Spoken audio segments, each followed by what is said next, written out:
Hello and welcome back to the second episode of Gamescape Reimagine. I'm your host, Elisa.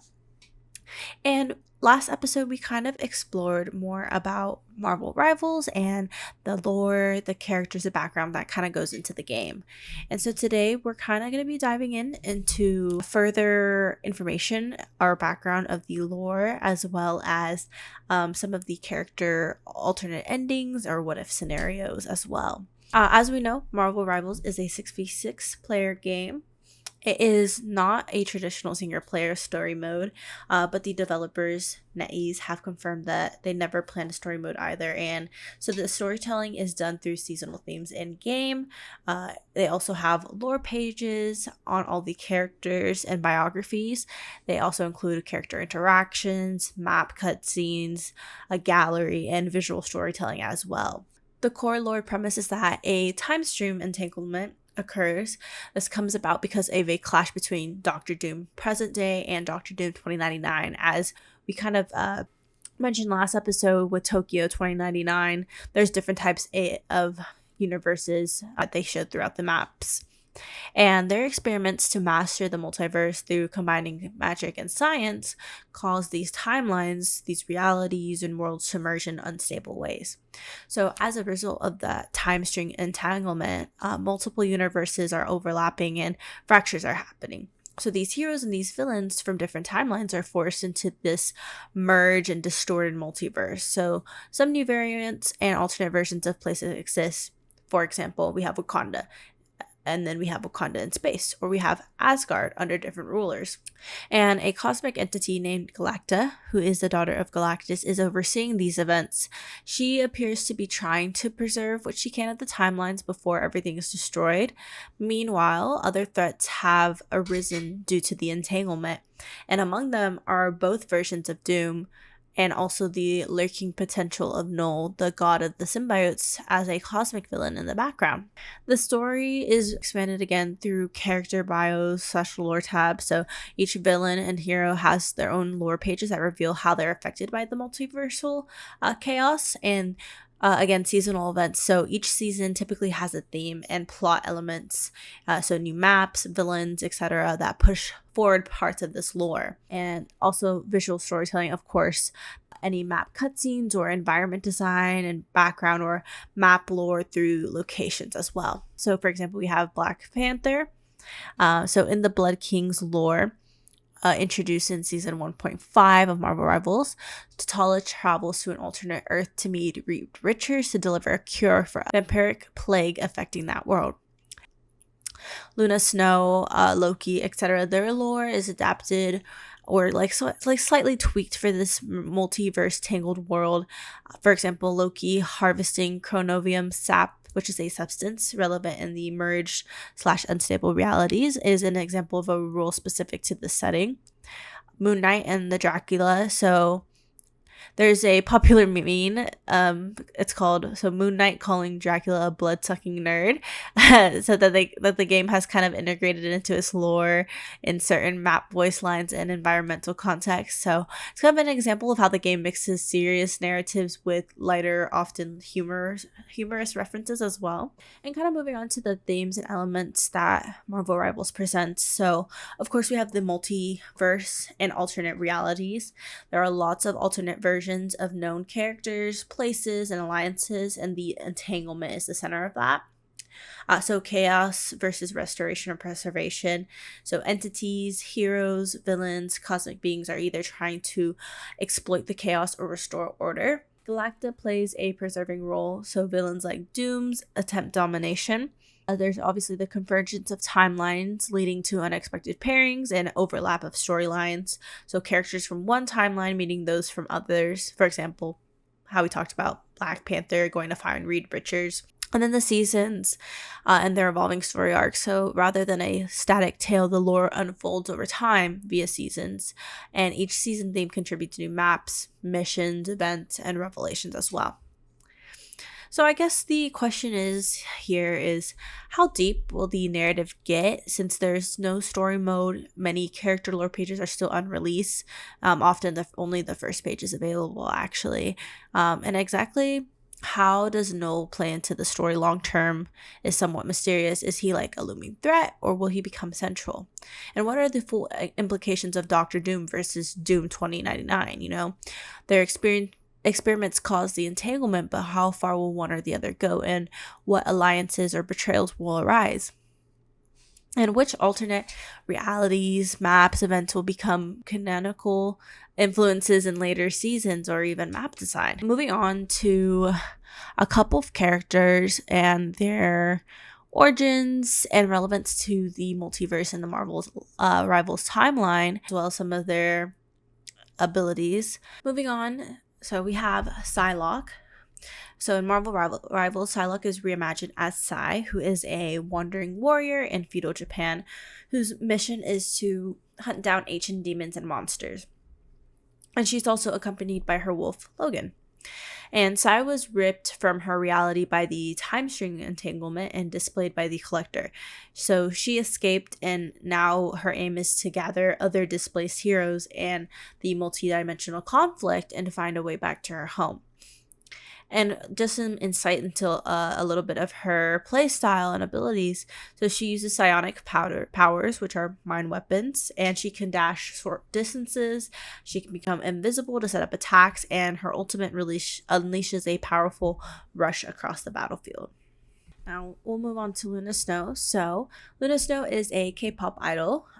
So her stage identity is Seoul Hee, with ice-based superpowers. She straddles support and offense, so she's able to heal as well as damage via ice/light abilities.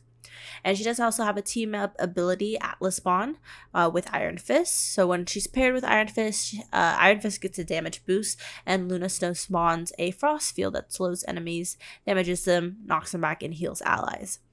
And she is among the heroes affected by the entanglement. Though her lore seems lighter so far compared to others, she is present day, or at least less alternate timeline than many. So now moving on to Cloak and Dagger. So we have Tyrone Ty Johnson and Tandy Bowen. In the game, they started as teenage runaways in New York who were exposed to an experimental drug which gave them powers. So Dagger with Light Force, which is they can do healing, and they have light knives. And Cloak with Dark Force, who has teleportation and darkness. And they were traversing the Dark First Dimension when the Timestream Entanglement struck. They emerged to actually find New York under the control of Dracula, and they joined the resistance to oppose the Empire of Eternal Night, which is Dracula's rule in that setting. And they are a strategist class, so switching between Cloak and Dagger form allows the player to adapt, so they can heal, support, crowd control, disruption. Their lore kind of emphasizes both light and dark, and healing and offense as well. So Magik, who is also known as Ilyana Rasputin. So she can open portals into Limbo, which is the nether realm, and she teleports through them, and also wields the soul sword. It's an arcane sword fueled by souls and uses dark arts. So Magik rules Limbo, and she is a general in a war spanning dimensions against gods and demons. She works with or consults with mutant allies on Krakoa, which is another map in Marvel Rivals, about survival strategies in light of the Timestream Entanglement.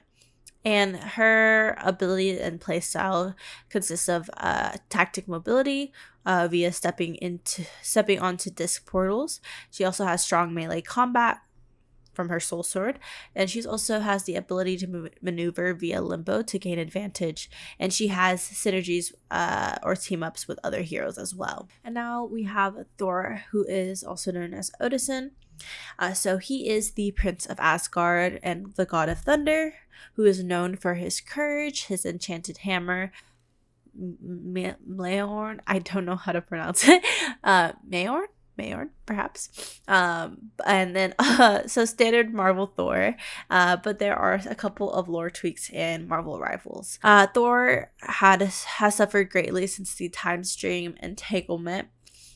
First of all, Odin, the All-Father, enters a regenerative Odin sleep, so he is unavailable or incapacitated, and Thor's brother Loki takes advantage of that using deceit and trickery to claim or try to claim the throne of Asgard. And in Rivals, Thor is exiled by Loki to a distant and dangerous timeline. And Thor is a Vanguard class, so he has high durability, a frontline presence, he's good at disrupting enemy positions. He also has a strong melee and projectile mix with his lightning and his hammer. And he also has a passive called Thor Force that interacts with his ability as well. So from looking at these 5, we can kind of identify some recurring themes. There's definitely a displacement and alternate realities, and many characters are being pulled from their own worlds or exiled or dislocated. Psylocke, Thor, etc. And there's also the issues of where do I belong and how do I return, or how to defend both what was lost and what remains. And particularly with Cloak and Dagger, Magik, Psylocke, there's magical / psychic power, demons, darkness versus light. There's a lot of one versus the other, And Thor's challenge to reclaim Asgard, Magik's role among mutants, heroes forming resistance versus villains, exploding the entanglement. There's definitely leadership under multiversal threat. And some speculated future arcs with the certain characters that we talked about. For instance, Psylocke could lead a shadow alliance of warriors from different timelines, uniting ninjas, mutants, mystics, Luna Snow. Her concerts may become multiversal gathering points, so safe zones where entanglement energy stabilizes it temporarily. Cloak and Dagger might discover that their light force / dark force balance could either heal or completely collapse the entanglement altogether. Magik could attempt to bind the fractured timelines with limbo magic, risking becoming a multiversal sorcerer supreme. And Thor, if he reclaims Asgard, he may wield a reforged Mjolnir that draws on energies from multiple timelines. And then going into our what if scenarios or alternate endings, a lot of these characters have a lot of rich lore, so a lot of the choices that have been made with these characters could definitely impact the story from the entanglement timeline later if some of these things never happen. For instance, we have Psylocke. What if she never escaped the Collector and she ends up becoming the leader of an arena of enslaved heroes and turning gladiator combat into rebellion? Or what if she embraces the entanglement? So instead of returning home, she hunts down all the demon variants that are across merged realities, and she becomes a multiversal demon slayer. And Luna Snow, what if she loses her voice? Without her music to inspire, she focuses only on combat, hardening into a colder warrior. That's crazy because she's a K-pop idol. Like, she's supposed to be a certain type of style or personality. And then what if her concerts were to stabilize the multiverse? What if Luna becomes the unlikely pin of survival? Her music literally could keep timelines from collapsing. And then Cloak and Dagger.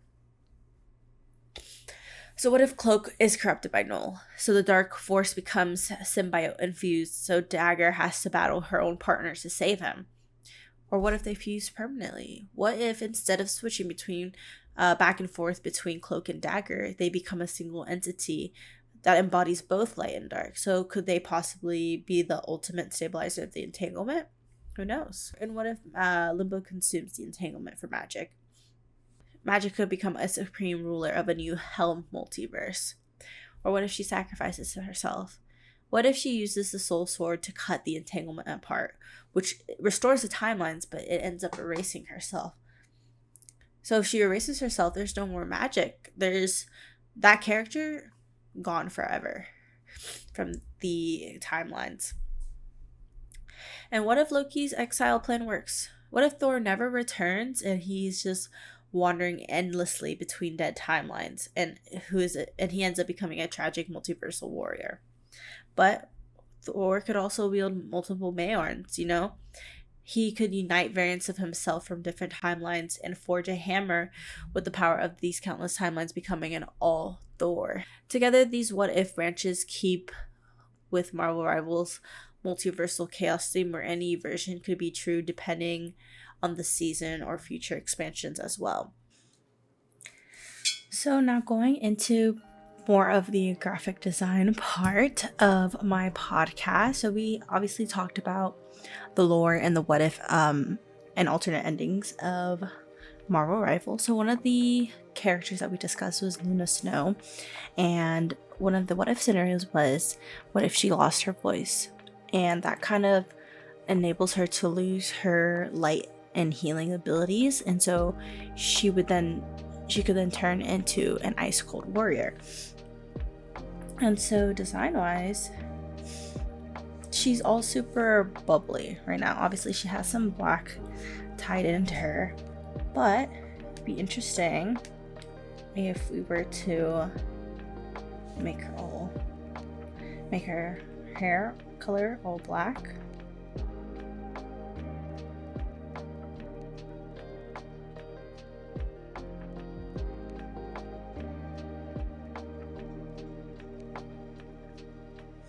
Obviously this will look a little bit different graphic wise doing it on the actual computer, but before you actually start doing graphic design, you always want to try to sketch out what you want your remaining piece to be. So we'll kind of hide any of the color that she has, because I think that will definitely like solidify her as more of a darker character rather than having these light bubbly powers, especially given that she's like a K-pop idol.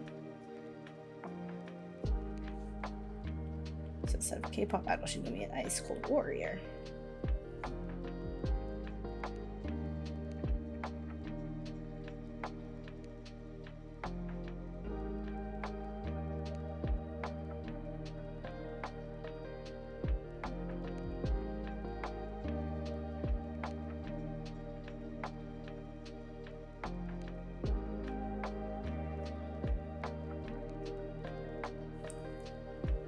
And I think we can make, she has a lot of white, and I think that really admits into the healing part.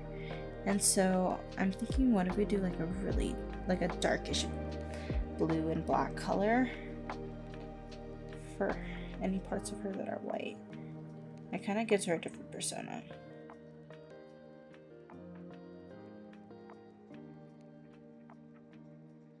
I'm kind of just gonna overlap any of these white colored areas.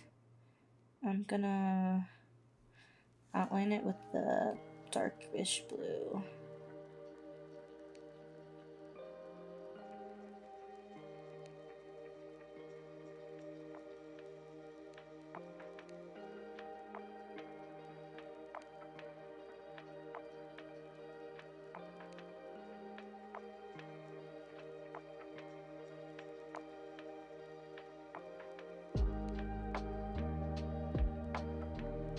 Draw a lot on my iPad.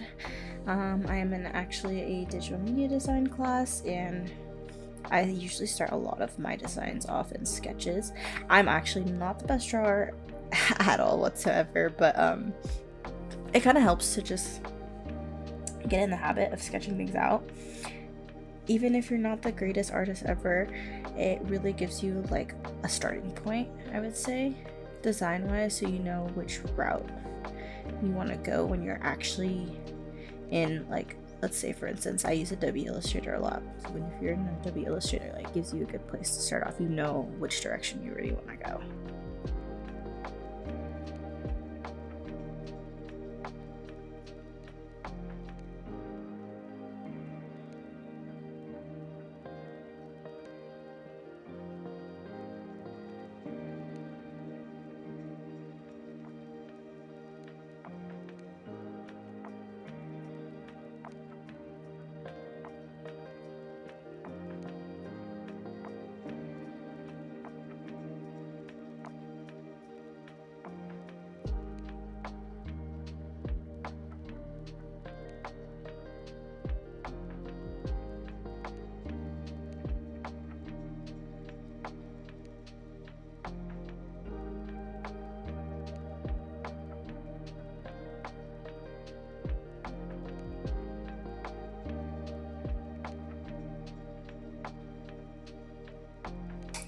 but like already you can see how it's going from very dark to, and then the light transformation, like very noticeable for sure.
Make these shorts black.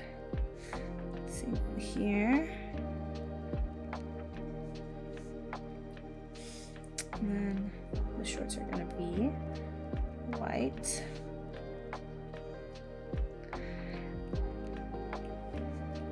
Honestly, if I was thinking warrior, I probably would have done all black, but she is still, like, she still does have ice abilities, so I definitely would keep that ice theme in within, because then if we don't keep that ice theme, it kind of just diminishes like her character.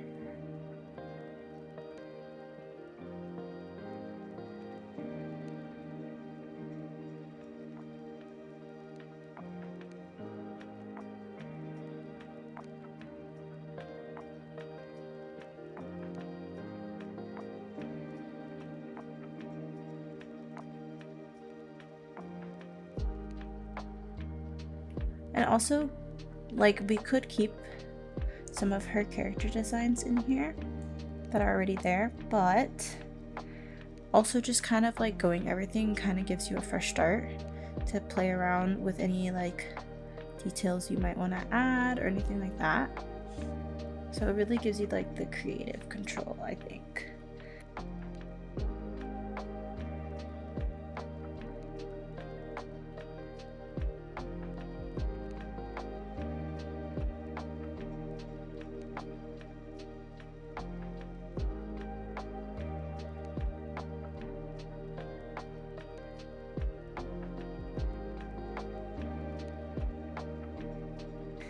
And then I think we'll go ahead and do like a blue, but like that's still dark, but that has contrast to this blue, like that, for like her nails and stuff like that.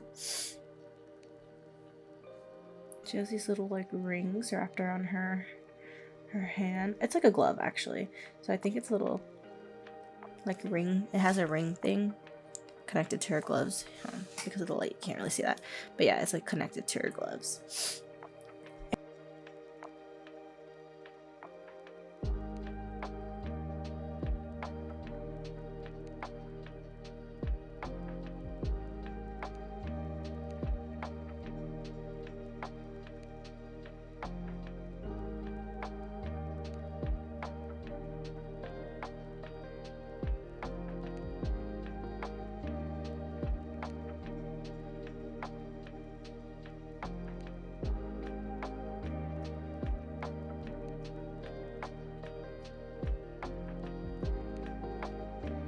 Wow, she's already so transformed, but it definitely gives such a darker vibe compared to how she used to look before.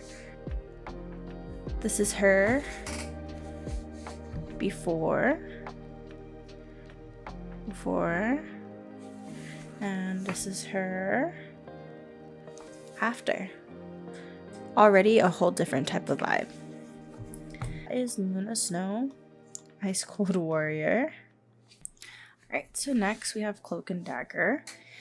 And so one of the, it's a little bit hard to draw because they're like, I can't find any pictures of them like singly, but one of the what ifs was, what if they unite? So what if they're not able to switch between Cloak and Dagger and they embody both light and darkness, which I think is a really interesting concept. And I'll try my best to sketch it out here. But as you can see, Cloak is all light, hence light and healing, light force. Cloak is all in black and gray, hence the dark force. You got a little bit of purple in there. But let's say, for instance, we keep Cloak's figure, like we use her as the base. I think it'd be cool to try see if we can get a darker purple. That's a good dark purple. And what if we give her gloves?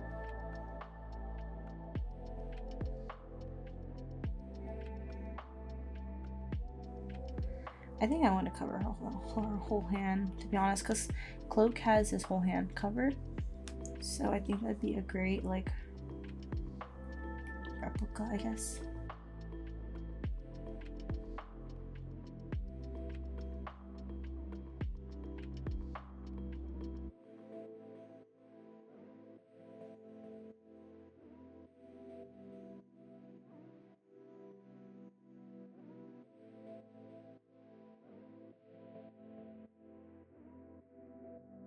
She also has a ring on this hand. Maybe we can keep that in touch or in play, like over the glove. We'll see how it looks in a minute. If you guys enjoy my recreation of these visual characters from video games, make sure to subscribe. Come back again for another episode. Obviously, episode 1 and 2 are about Marvel Rivals. We'll dive deep into another game for episode 3, just to expand our horizons, you know?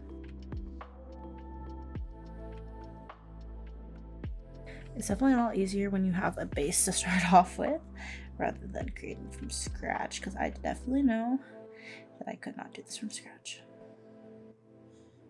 I would definitely have to base. If I could draw, though, it would be over. I would definitely just like eat them all up like that. All right. Obviously, looks a little weird. Sorry, I know like the light is kind of trippy, but we completely covered her hand, and in the camera you can't really even see like how purplish that looks, but it looks purple, I promise. It's dark purple. And then I think I do want to make the like a little inner cuff around like inside and add some. I'm gonna keep that ring that wasn't in there.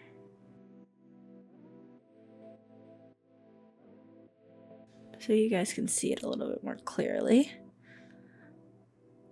Obviously it doesn't look the greatest, but again, it's just a rough draft. And ooh, what if we left one hand regular and one hand cloaked? You know, so it kind of, we can split off each side so they'd be half and half. I low-key, I really want to give her a cloak. We can definitely give her like a cloak here instead. So I'll have her wear a cloak like that.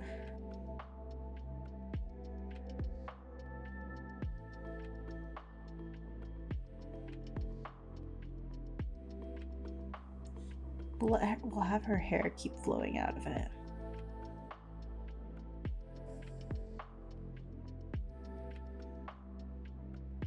Kind of keep the cloak in play, obviously. It's Cloak and Dagger, not just Dagger. I kind of like you being able to see her hair throughout. So I don't think I'll cut off like entirely her whole her hair. But we kind of added that little cloak. There we are, which I think kind of looks cool, honestly. I like it. And I think we'll just end up splitting her off. So we'll make I'm gonna go along this crevice right here.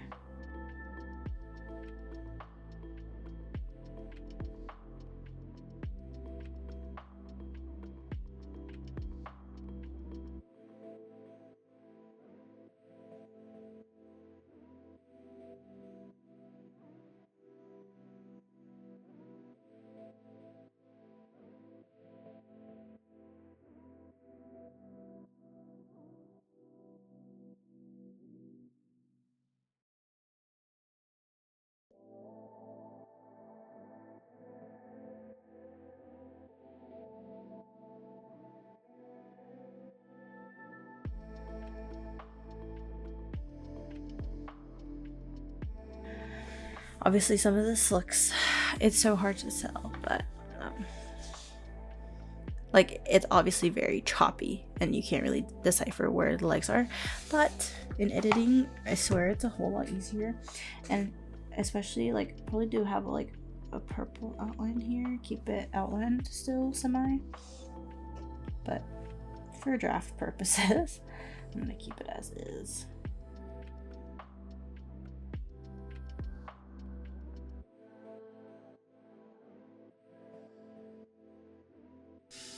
So this is just kind of a little rough draft, but I made half of her body into Cloak's colors, which is like a darker purple.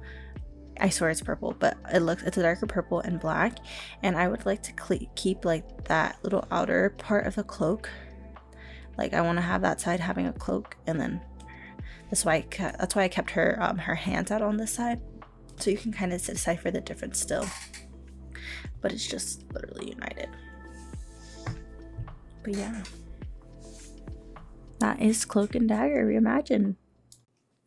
And thank you guys so much for joining me on today's episode.